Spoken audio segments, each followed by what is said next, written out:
Bismillahirrahmanirrahim. Today we are going to start the applications of Lagrangian equation. Lagrangian equation को हमने last 2 lectures के अंदर हमने drive किया था फ्रॉम डी एलम्बर्ट्स प्रिंसिपल। अब हम Lagrangian इक्वेशन की कुछ एप्लीकेशंस को डिस्कस करेंगे जिससे आपको क्लियर हो जाएगा कि उस इक्वेशन का किसी भी ऑब्जेक्ट की मैकेनिक्स को समझने में क्या रोल होता है। तो फर्स्ट एप्लीकेशन हम लोग आज पढ़ेंगे that is equation of motion for single particle. हम एक सिंगल पार्टिकल के लिए जो कि मूव कर रहा हो किसी स्पेस के अंदर हम इक्वेशन ऑफ मोशन ड्राइव करेंगे, उसके लिए हम लोग Lagrangian इक्वेशन का इस्तेमाल करेंगे। So equation of motion for single particle पहले हम ड्राइव करेंगे कार्टेशियन कोऑर्डिनेट सिस्टम के अंदर, जो कि हमारे पास एक्स वाई और जी हमारा रेक्टेंगुलर कोऑर्डिनेट सिस्टम है जिसको हम डिस्कस करते आए हैं। और नेक्स्ट लेक्चर के अंदर हम इसको पोलर कोऑर्डिनेट्स के अंदर या स्फीरिकल कोऑर्डिनेट्स की टर्म्स में भी हम इस इक्वेशन को ड्राइव करेंगे। ठीक है, तो आज का हमारा टारगेट है कि हमने एक सिंगल पार्टिकल के लिए इक्वेशन ऑफ मोशन को ड्राइव करना है in Cartesian coordinate system. Consider a particle of mass m। Let's say कि हमारे पास एक पार्टिकल है जिसका मैस m है, moving under the potential v, और उसका पोटेंशियल या उसकी पोटेंशियल एनर्जी v है। लेट्स से कि हमारे पास वो ज़मीन से एक सर्टेन हाइट पे वो पार्टिकल मूव कर रहा है, तो जब ज़मीन से एक सर्टेन हाइट पे होगा इसका मतलब उसके पास सब अमाउंट ऑफ पोटेंशियल एनर्जी होगी। Then the generalised coordinates will be q i. ठीक है, और जनरलाइज्ड कोऑर्डिनेट्स उसके लिए हमारे पास क्यू आई होंगे। So the expression for kinetic and potential energies will be. अब जनरलाइज्ड कोऑर्डिनेट क्या है? किसी भी सिस्टम की स्टेट को डिफाइन करने के लिए जो हमें कम से कम नंबर ऑफ कोऑर्डिनेट्स चाहिए होते हैं उनको हम जनरलाइज्ड कोऑर्डिनेट्स कहते हैं। और जनरलाइज्ड कोऑर्डिनेट हम लोग पढ़ चुके हैं कि ये हमारे पास एक्स वाई जी यानी कोई कार्टेशियन कोऑर्डिनेट्स भी हो सकते हैं, ये कोई एंगल भी हो सकता है, थीटा 1 थीटा 2 भी हो सकता है, ये हमारे पास किसी किस्म की एनर्जी या मोमेंटम भी हो सकता है। यानी कोई भी कोऑर्डिनेट, कोई भी वैल्यू जो किसी सिस्टम को डिफाइन करने के लिए चाहिए उसे हम जनरलाइज्ड कोऑर्डिनेट का नाम देते हैं। ठीक है, तो यहाँ पे चूँकि हम कार्टेशियन कोऑर्डिनेट सिस्टम की बात कर रहे हैं तो यहाँ पे जो क्यू आई है ये जनरलाइज्ड कोऑर्डिनेट्स हैं। इसका मतलब होगा कि एक्स वाई और जी की 3 वैल्यूज़ जो कि उस पार्टिकल की पोजीशन को डिफाइन करेंगे। जिस तरह हम पोजीशन वेक्टर डिफाइन करते हैं ना, आर जो कि हमारे पास एक्स आई हैट प्लस वाई जे हैट प्लस जी के हैट के बराबर होता है, जिसमें एक्स वाई जी की 3 वैल्यूज़ होती हैं। तो यहाँ पे चूँकि हम भी कार्टेशियन कोऑर्डिनेट सिस्टम की बात कर रहे हैं तो यहाँ पे जो जनरलाइज्ड कोऑर्डिनेट्स हैं क्यू आई, ये हमारे पास एक्स वाई और जी की 3 वैल्यूज़ होंगी। तो पहले हम जनरलाइज्ड कोऑर्डिनेट की फॉर्म में इक्वेशन ड्राइव करेंगे, बाद में हम उसको एक्स वाई जी में एक्सटेंड करेंगे। हमने लेग्रेंजियन इक्वेशन जो है उसका इस्तेमाल करके इक्वेशन ड्राइव करनी है। तो हमें पता है कि पहले हमें उसके लिए जो है वो एल की वैल्यू ड्राइव करनी पड़ेगी, क्योंकि लेग्रेंजियन इक्वेशन जो है उसके अंदर हम लेग्रेंजियन जो हमारा पैरामीटर है उसका हम इस्तेमाल करते हैं।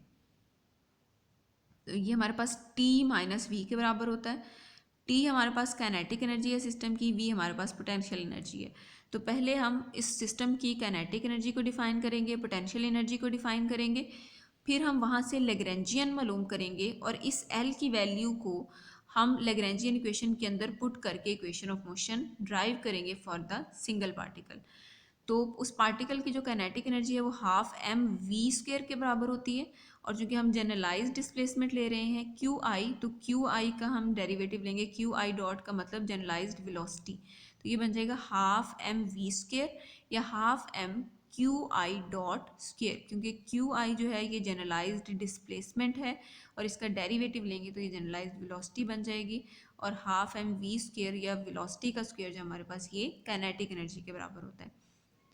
और पोटेंशियल जो है ये v के बराबर ही रहेगा। v ऑफ क्यू जे का मतलब जो पोटेंशियल है that is also a function of Q J, मतलब ये भी डिस्टेंस पे डिपेंड कर रहा है, इस क्यू जे पे हमारे कोऑर्डिनेट पे डिपेंड कर रहा है। ठीक है, यानी अगर वो पार्टिकल आपके पास ज़मीन से कम हाइट पे है, ठीक है, तो डेफिनेटली उसकी पोटेंशियल एनर्जी कम होगी।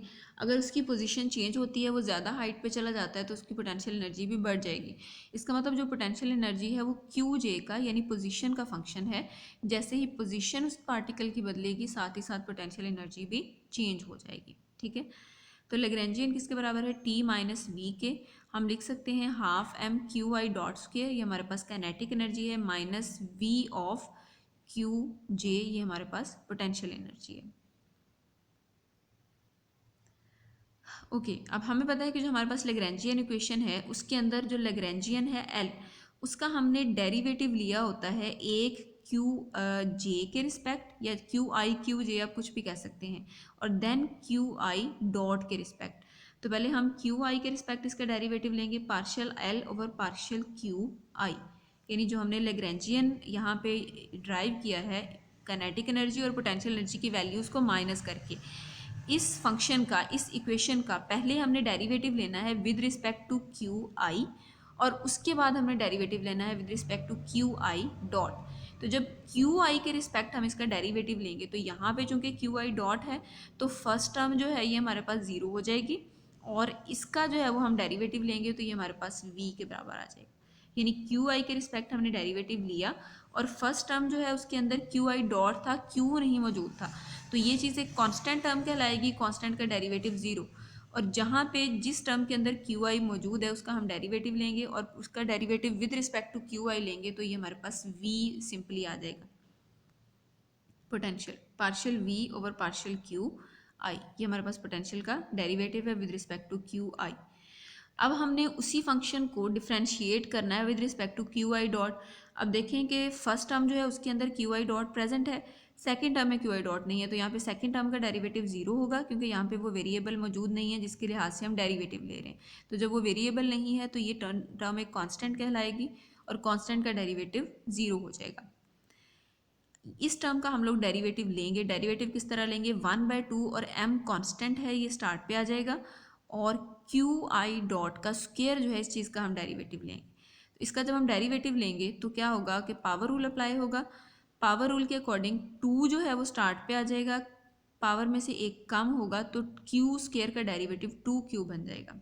ठीक है, यानी इसका डेरिवेटिव अगर हम लेंगे तो टर्म ओवरऑल क्या बन जाएगी, 1/2m जो है वो स्टार्ट पे रहेगा,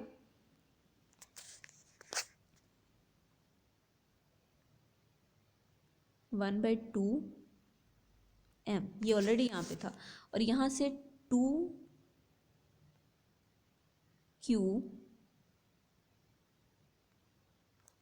dot.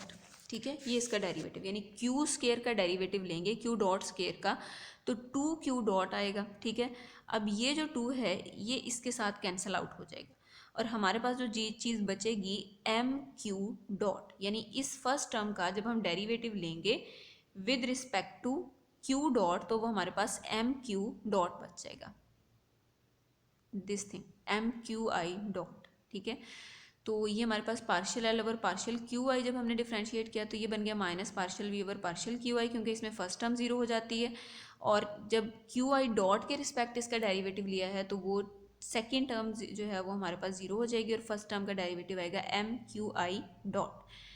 Now we know what is Lagrangian equation, that is d by d t partial L over partial q i dot minus partial L over partial q i. तो d by d t as it is, और partial L over partial q i यानी जो Lagrangian का हमने derivative लिया है with respect to q i dot, ये चीज़, ये वैल्यू हम यहाँ पे लगा देंगे m q i dot minus, और partial L over partial q i यानी लेग्रेंजियन का जो हमने क्यू आई के रिस्पेक्ट डेरिवेटिव लिया है that is minus partial v by partial q i, वो हम यहाँ पे लगा देंगे। अब ये जो दोनों माइनस है ये मल्टीप्लाई होके प्लस बन जाएंगे। ओके जी, इसको अभी हमने सिंप्लीफाई नहीं किया। D by d t m q i dot as it is minus into minus partial v by partial q i. Okay, अब ये जो टर्म है इसको जब हम इक्वेशन के दूसरी तरफ लेकर जाएंगे, यानी दरमियान में माइनस का साइन है ना, तो ये सारी टर्म अगर हम बराबर की दूसरी तरफ लेके जाएं तो ये प्लस की हो जाएगी, यानी d by d t m q i double dot बन जाएगा। डी बाई डी टी यानी दोबारा डेरिवेटिव लेंगे तो क्यू डॉट का मतलब सिंगल डेरिवेटिव, और जब दोबारा टाइम डेरिवेटिव इस पर अप्लाई करेंगे तो एम तो चूंकि कांस्टेंट है एम स्टार्ट पे आ जाएगा, क्यू डॉट का दोबारा से टाइम के लिहाज से डेरिवेटिव लिया तो क्यू डबल डॉट आ जाएगा, और ये माइनस है दरमियान में और ये एक टर्म इस माइनस के साथ है, तो ये जो दरमियान में माइनस है ये प्लस हो जाएगा जब हम इसको उठा के दूसरी तरफ लेके जाएंगे, और जो अंदर इस टर्म के साथ माइनस है minus partial we over partial q i, ये एज इट इज़ रहेगा। और पीछे अभी हमने डिफाइन किया था कि जो पार्शियल ओवर पार्शियल क्यू है यानी पोजीशन के लिहाज से जो डेरिवेटिव होता है उसको हम डेल्टा लिख सकते हैं, तो ये हमारे पास पार्शियल ओवर पार्शियल क्यू जो है ये डेल्टा के बराबर आ जाएगा माइनस डेल वी, और माइनस डेल वी जो है ये फोर्स के बराबर होता है। हम बारहा पढ़ चुके हैं कि जब हम पोटेंशियल एनर्जी का डेरिवेटिव लेते हैं विद रिस्पेक्ट टू डिस्टेंस, यानी डेल्टा वी या पोटेंशियल एनर्जी का derivative with respect to position हम लेते हैं, तो वो हमारे पास फोर्स के बराबर आता है। तो माइनस डेल्टा वी जो है ये एफ के बराबर आ जाएगा। So this is the equation of motion for single particle, f is equal to m q i double dot. ठीक है, अब जनरलाइज्ड कोऑर्डिनेट की फॉर्म में हमने इस इक्वेशन को ड्राइव किया है, लेकिन चूंकि हमने इसको कार्टेशियन कोऑर्डिनेट सिस्टम में लिखना है, तो कार्टेशियन कोऑर्डिनेट में जो जनरलाइज्ड कोऑर्डिनेट्स होते हैं हमारे पास वो एक्स वाई और जी की वैल्यूज़ होती हैं।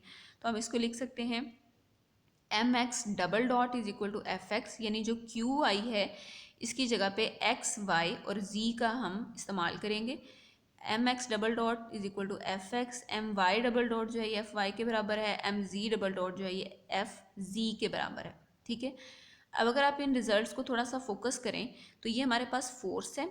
ठीक है, और m into x double dot, x double dot का मतलब x का हमने 2 टाइम्स डेरिवेटिव लिया हुआ। जब सिंगल टाइम डेरिवेटिव लेते हैं तो वेलोसिटी आती है, डबल डेरिवेटिव लेते हैं तो एक्सेलरेशन आता है। तो ये हमारे पास उसी इक्वेशन में रिड्यूस हो गई एफ एक्स, यानी F is equal to M A, जो कि न्यूटन सेकेंड लॉ के अंदर हमने पढ़ी थी। इसका मतलब कि लैग्रेंजियन इक्वेशन जो है ये भी हमें वही रिजल्ट्स देती है जो कि हमें न्यूटन सेकेंड लॉ से मिलते हैं। इसका मतलब वो सारे काम जहाँ पे हम न्यूटन सेकेंड लॉ का इस्तेमाल करते हैं, वहाँ पे लैग्रेंजियन इक्वेशन का हम लोग इस्तेमाल कर सकते हैं। ठीक है, यानी जो रोल न्यूटोनियन मैकेनिक्स के अंदर न्यूटन सेकेंड लॉ प्ले करता है, वही रोल लैग्रेंजियन मैकेनिक्स के अंदर लैग्रेंजियन इक्वेशन प्ले करती है। क्योंकि आप देख सकते हैं हमने लैग्रेंजियन इक्वेशन का इस्तेमाल करते हुए ये इक्वेशन ऑफ मोशन ड्राइव की है, और ये रिजल्ट्स भी बिल्कुल वैसे ही हैं जैसे हम न्यूटन सेकेंड लॉ के अंदर ड्राइव करते हैं। ठीक है, तो लैग्रेंजियन इक्वेशन को फिर हमने इस्तेमाल क्यों किया है, उसकी रीज़न क्या है कि यहाँ पे देखें कि हमने जो इक्वेशन ड्राइव की है वो जनरलाइज्ड कोऑर्डिनेट्स की फॉर्म में ड्राइव की, यानी equation of motion generalised coordinate की फॉर्म में आ गई। अब अगर आपने इसको कार्टेशियन कोऑर्डिनेट्स के लिए लिखना है तो आप क्यू आई की जगह कार्टेशियन कोऑर्डिनेट्स लगा सकते हैं। अगर आपने इसको पोलर कोऑर्डिनेट्स के अंदर लिखना है तो आप क्यू आई की जगह आर थीटा और फाई लिख सकते हैं। ठीक है, या आप सिलेंड्रिकल कोऑर्डिनेट के अंदर लिखना चाहते हैं तो आप आर फाई और जी लिख सकते हैं। तो जो लैग्रेंजियन इक्वेशन की मदद से हमें मिलती है इक्वेशन, वो हमारे पास ज़्यादा जनरल होती है, उसको हम ज़्यादा एप्लीकेशन है उसकी, यानी किसी भी कार्टेशियन सिस्टम के अंदर, सिलेंड्रिकल के अंदर, स्फेरिकल के अंदर, किसी भी कोऑर्डिनेट सिस्टम के अंदर हम उसको आराम से अप्लाई कर सकते हैं। तो इसका मतलब जो लैग्रेंजियन इक्वेशन है it has more significance than Newton second law, क्योंकि ये हमारे पास ज़्यादा जनरल इक्वेशन है। जनरल का मतलब इसको डिफरेंट किस्म के सिचुएशंस के ऊपर, डिफरेंट कोऑर्डिनेट सिस्टम्स के ऊपर हम आसानी से अप्लाई कर सकते हैं और किसी किस्म की मॉडिफिकेशन की हमें उसमें ज़रूरत नहीं होगी। नेक्स्ट लेक्चर के अंदर हम इंशाल्लाह यही जो हमने कार्टेशियन कोऑर्डिनेट सिस्टम के अंदर लिखा है सिंगल पार्टिकल के लिए इक्वेशन, हम इसको स्फेरिकल या पोलर कोऑर्डिनेट्स के अंदर ड्राइव करेंगे।